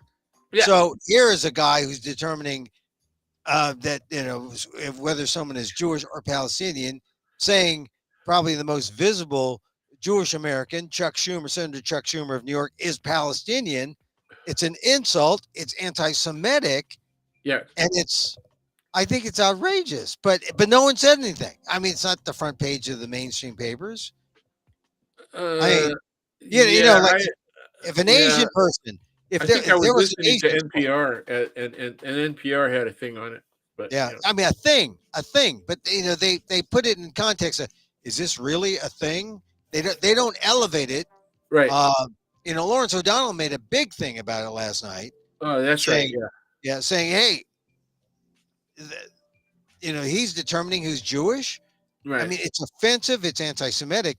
And remember, look, if you work in the ethnic media, like I have, or you have also, um, you should be especially offended because usually we understand when people don't understand when they don't cover our story. The people aren't covering the Duterte story.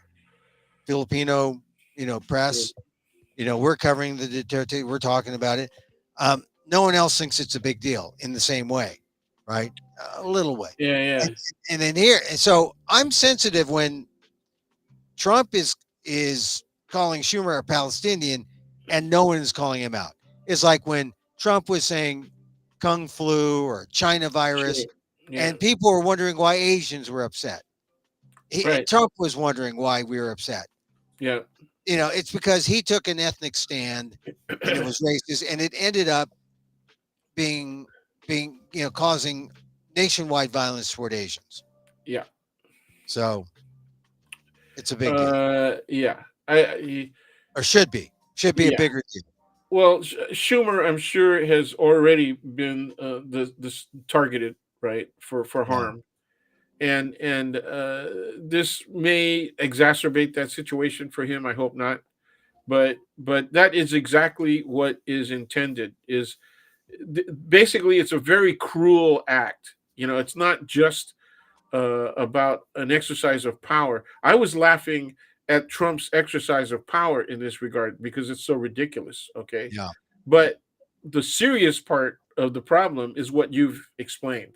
Okay, yeah. that Although, that yeah, he's actually able to redefine somebody's ethnicity, somebody's life, life culture, yeah, by just saying that and jeopardizing their lives by targeting that way, and that's very serious. That is yeah. incredibly It, serious.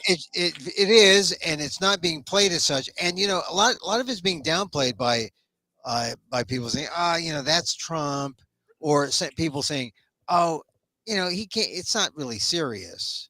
It is serious. Yeah, it is serious. It's serious. All Yeah. right. One last issue, and that is, the Ukraine thing. I was really consumed by that Oval Office meeting last week Oh when I man, was in Fresno. that's disgusting. It, That was absolutely. I was both disgusted and enraged. yeah, Which one? yeah. Which one made you angrier, Trump or Vance? Well, Trump lost steam, but he said some pretty, uh, stupid things. But it was Vance who said, "Oh, hey, let me lift you up there, Captain Don."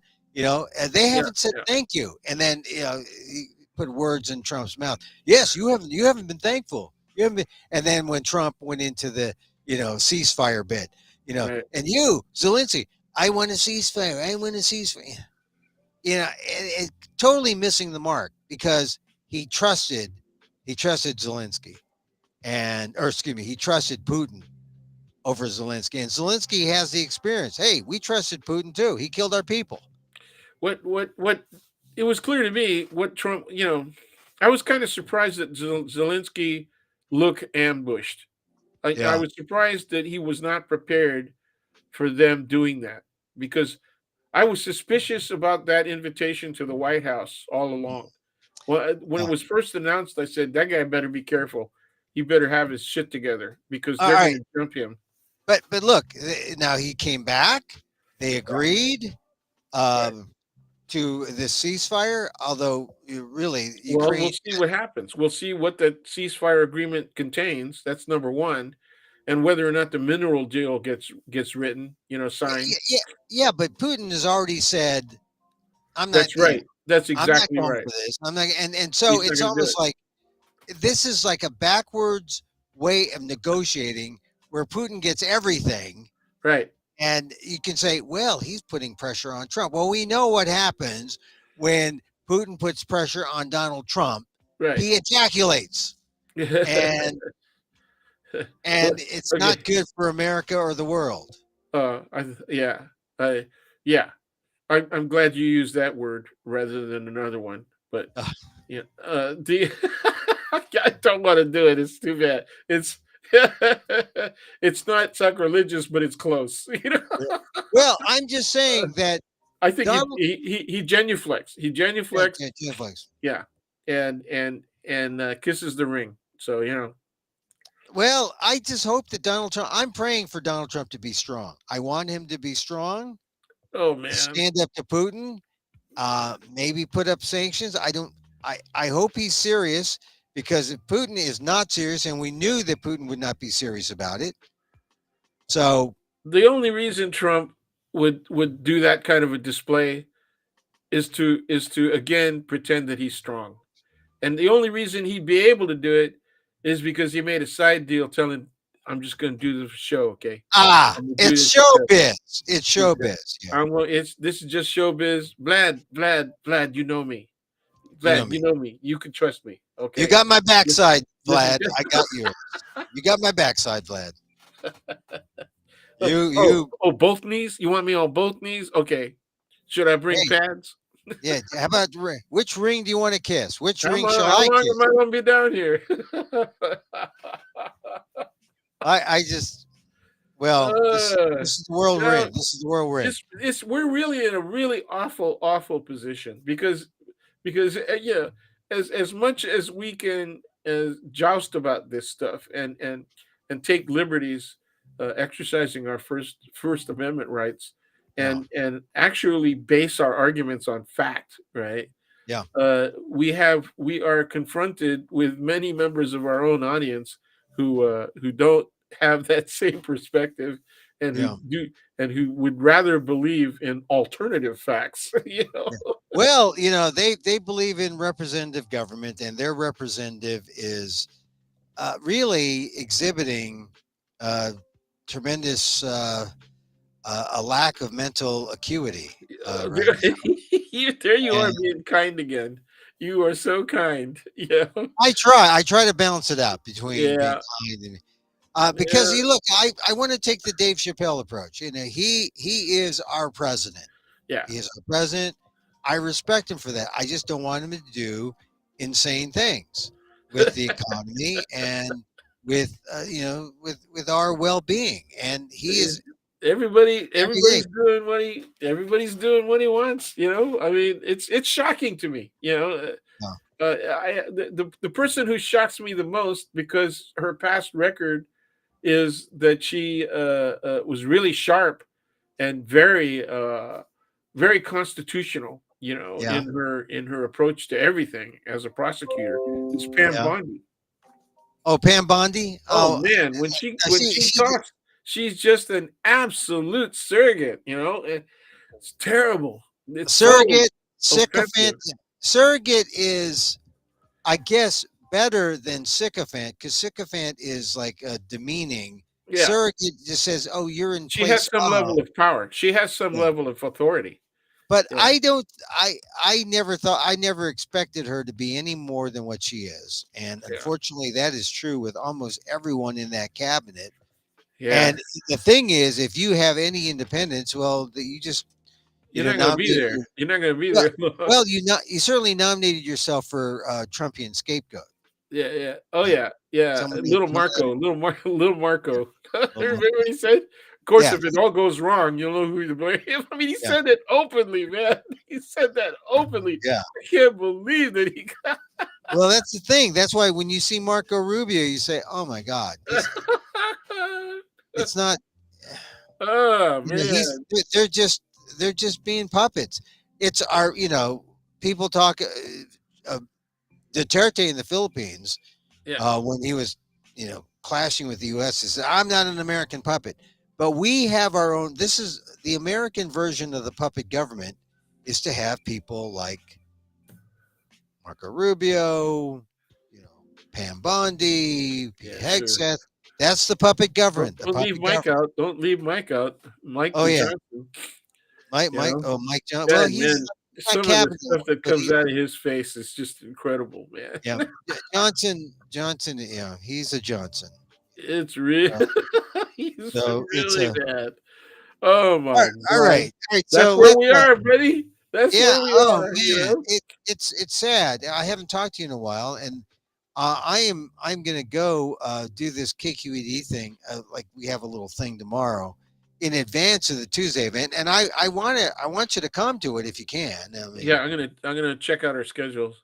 yeah, check it out. It's at 7 o'clock, March 18th, at KQED in their their commons area. Yeah. Uh, Apparently, they have nice big events there. My Uh, advice to your audience, including myself, is go very early. Plan on looking for parking at least a half an hour in advance, because parking oh, ain't easy. When they I when they have these events, parking is not easy. It might be wise if you are a city dweller to just Uber or Lyft it. or taxi. Do you take taxis? Yeah, I Yeah, how do. about Waymo? Do you Waymo? I haven't done that yet. I haven't done the Waymo. I Yeah, have to show up for Waymo. Right now, I'm a no show for Waymo. yeah, I haven't I'll done show up for Waymo when the driver shows up. it yet. I think I'm not ready. But you're very right. In fact, I guess it means I'm important because they gave me parking. Sure. So If they got a lot, but it's not a lot of a lot. yeah, I got park.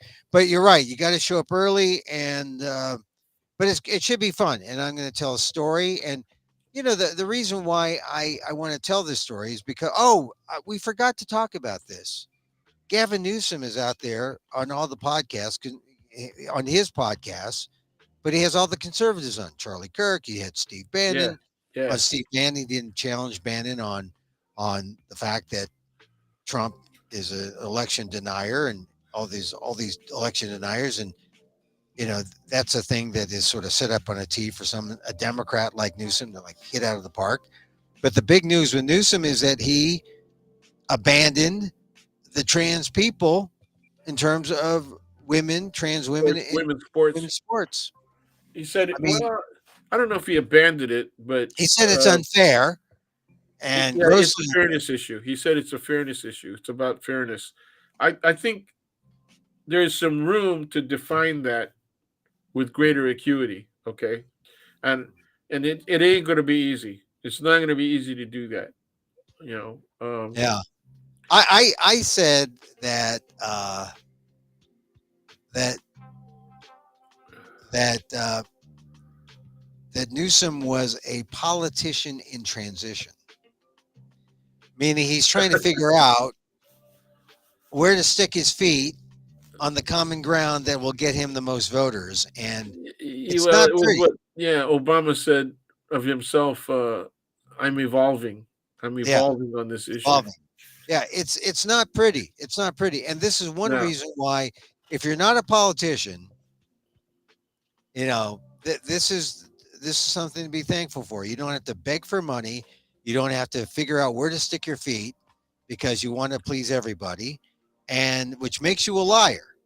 And you know, Potential, and potential. potential liar. And you don't have to worry about offending X or Y, or you can speak freely is what you can do. You cannot speak freely or speak the truth, and maybe that's the point about these podcasts that Newsom was on, because he wants a conservative audience. He doesn't want a liberal audience. He doesn't want his people listening because he wants to be able to talk, behind closed doors with the other side, and let them know that he's open. I guess that's Yeah, there you go. he's He's open. just yeah, that he's a reasonable guy, right? That is capable of competent and fair discourse, right?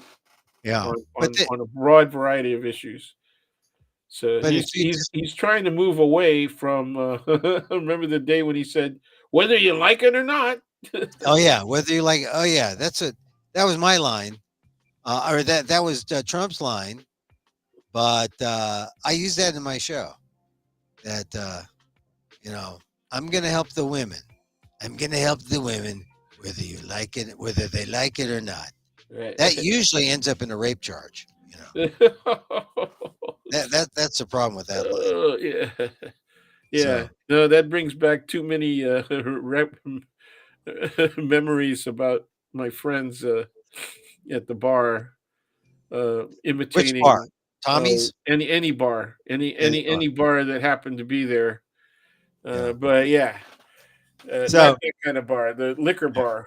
liquor bar. Yeah, they were making they would some of them were very talented mimics, Mhm. and they would do mimicry of their favorite misogynist, right? The and favorite.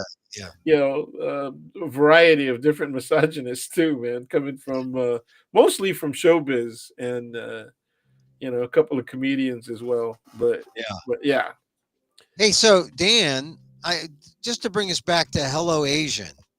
oh Uh, yeah, hella, Hella Asian. Hello Asian. I think that's a Jewish thing on Broadway. Hello Asian.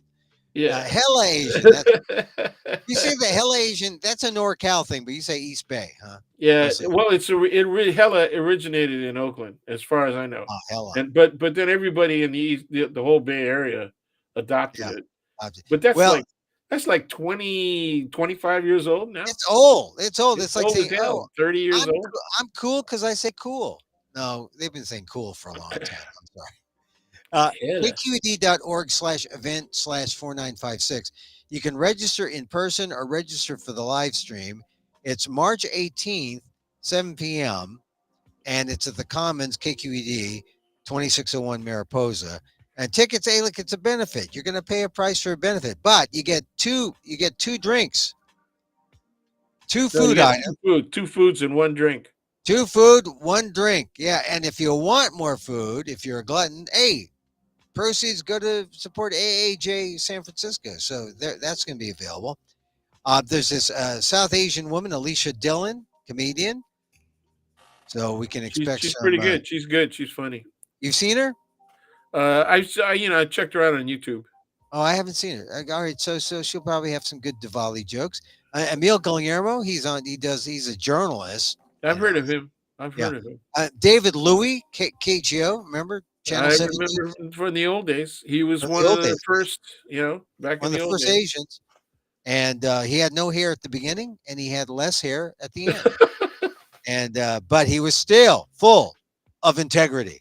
Yeah, Integrity. yeah. JD Pooley, a musician. I don't know. JD must be a lawyer. JD Pooley. I'm not familiar with his music. I'm gonna have to look it up. I think it's a cross between Led Zeppelin and Lou Reed. I hear. Yeah, No, just kidding. Just kidding. yeah, you must be. There's JD Pooley. JD Pooley. Okay, JD Hawaiian Pooley. man. It's Maybe. Hawaiian Yeah. style. Yeah. Pooley. It's Uh, Islander. It's Islander. Islander style. Islander. Scottish, Scotland, and Greenland. I think. Luke Sy, KQD food editor. So he'll come up with his big blue pencil and go through all the food that we spent money on that night. Juliana Yamada, LA Times photographer. She'll take pictures of you while you laugh and eat and cry. No, So she's part of the. with your she's cheeks full.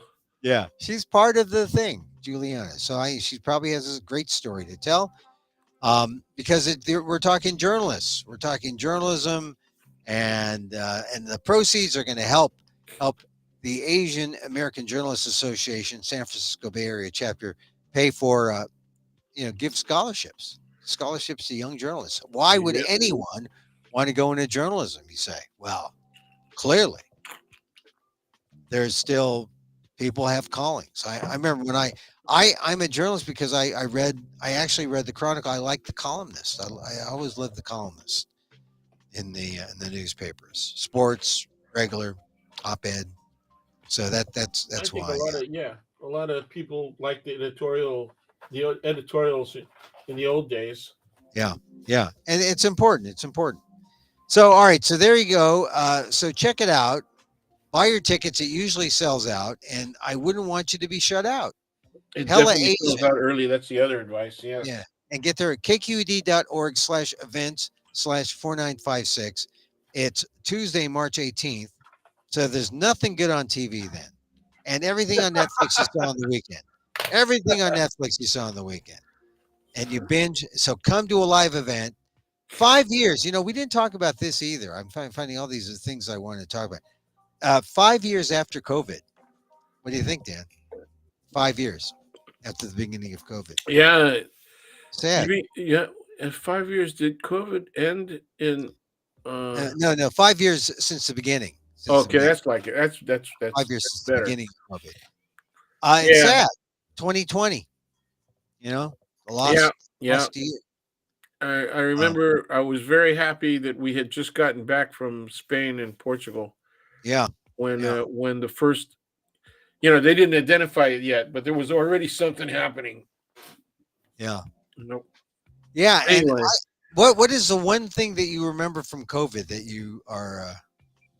I think the resistance to masking. Ah, That but was I that was thought that big was an time. anti-Asian thing. You know, 'cause Well, Asians that's always mad. interesting. It's interesting you bring that up because the first people that I saw wearing masks, even before it was identified, like as early as January, right? Yeah, Asians. Uh, were Asians Yeah, in here in San Francisco, and they were in the Richmond district. yeah. I mean, Asians. Look, it's like if you're in the, it's sort of like a Asian jockstrap. To put on that mask. I mean, you gotta use it. Because it's dangerous out there. You need the protection. Yeah, So, but I don't suppose anyone's ever called it an Asian jockstrap. But I know that I've seen people. I can't remember if it was you, did but people say I know that I've jockstrap? seen They people. call it a jockstrap. Yeah, yeah, they costume it and they colored it and they maybe put fake hair on it, and Wow. then used it. Yeah, used it for a Halloween costume. I've seen Ah, that. I thought I was being original. Yeah, no, That's you're just just the being way. Oriental. Yeah, if you're like a one step behind or something. Anyway, all right. So, all right. Here's what I remember. Uh, I remember the washing the hands. It had Sure. to be like at least 10 seconds, Yeah, 20 20 seconds. seconds. You had to do Was it the 20 alphabet. seconds? Was it the alphabet? All right. So, did you have a hand washing song? Uh, yeah, I did, but I made it up. It was, I changed the words, You said, what did you say? and it Damn was this rule. it Damn. was a Santana song, and it was you got to change your evil ways. Yeah, oh, you got to change. You got Yeah, to change your. What did you? You got to change your hand. So, yeah. baby, Mine was you got to change your underwear, you baby. got. That's a good one. Yeah. I like that. Mine was. Uh, you can be the president. I'd rather be the pope. You can be the side effect. I'd rather be the dope. The pope. That's That's Prince. That's cool. Prince. That's That's Prince. good. I And like yours. it lasted. It was the That right that time. might have been, yeah, that might have Be the been 30 seconds, president. but that's good. That's good. Yeah. I'd rather be the Pope. People don't know that song, The Pope, Yeah. Prince's Pope. Uh, Do you know? Have you heard it? yeah, I've heard it. Yeah. It's on the B sides, Yeah. album. B Yeah. sides. You you could be the side effect. I'd rather be the dope. The Pope. That's good. I like it. Yeah, it lasted. It was enough to get your hands clean, Right and on. then you can make them dirty again by putting them on the paper towel That's right. that contains all the germs. Yeah. So Yeah. they can't win. You can't win. Hey, You can't germs are all win. around me. Can't win. Yeah. Can't win. So anyway, all right. So Dan, thank you for being with us today. Let's get to hella Asian.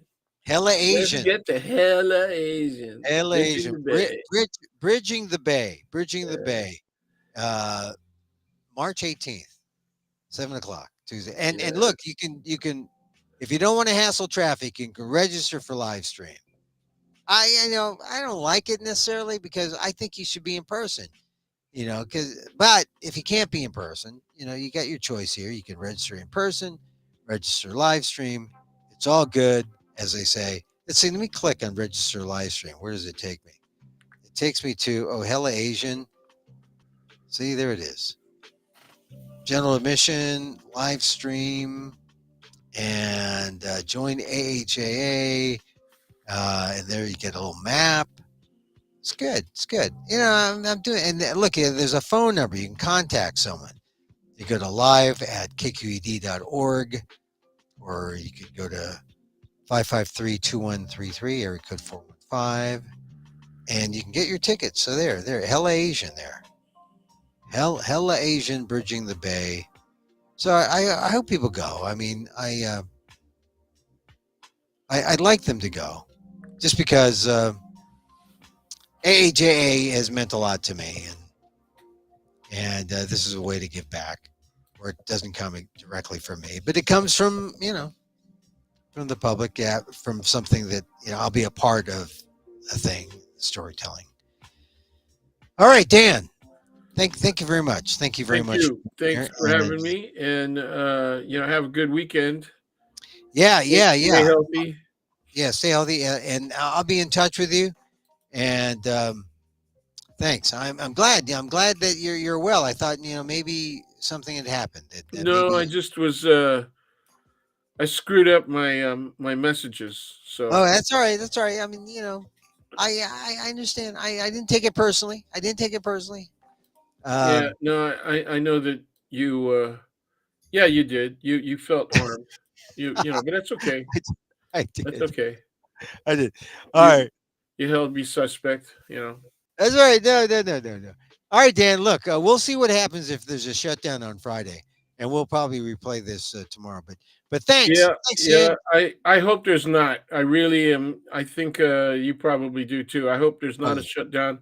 I think the Democrats are going to have to eat it, and I would rather do that now than worry about it later. I don't know how much time we have. If every day is like, tears apart our democracy, tears apart at the trust in our government. I don't know how long this can last. I mean, at some point we got to be proud of what we have and what we've done. And now all we're looking at is like tearing it apart and whittling it down to nothing. I mean, we had a great big giant sequoia tree, and we're whittling it down. We want to whittle it down to a toothpick. Sure. I mean, if they were able to stop everything that's gone bad right now, it would take years to repair what's already been done. Oh yeah, Yeah, yeah. We lived the golden age, and now they're taking us out of the golden age into yeah, who knows what, privatization. I don't know what Trumpville's gonna. Does Trump get a third term? Uh, the deconstitutionalizing of America. I mean, this is what's crazy about where we are. sure, sure. All right, Yeah. all right, All Dan. right, man. On All right, that man. note, on that On, happy note, on that happy note, well, uh, we'll we'll, wish each we'll, other health and everything, especially to the family. okay, all And I right. look forward. I look forward to hella Asian. LA, Hella. LA. All right, there he goes, my friend Daniel Phil Gonzalez, College of Ethnic Studies, San Francisco State University, professor emeritus, and always helpful. He has JD. He knows the law. Not saying he's a lawyer. I'm saying he knows the law. And we talked about Duterte and all this stuff and where we are now. It's you just got to hang in there, hang in there, and go to Hella Asian. I talk about it a lot because I want to see it do well. Hella Asian, March 18th. Go to KQED's website and check it out. You can register in person or for the live stream. kqed.org/events/4956. It is a benefit, a benefit. So you should like it. It's a benefit. Yeah, you'll like it. You'll like it. All right. So we like to close with a little meditation, loving kindness. I should have closed with some laughter yoga with Dan, but I know I don't feel like it. I just feel like sending out the love, to everyone. Right? Send it out, comes back twofold, threefold. The loving kindness meditation. You know how it goes. As I wish for me, I wish for you. May you be safe. May you be happy. May you be healthy. And may you live with ease. Emil Guillermo here. Till next time. Mahal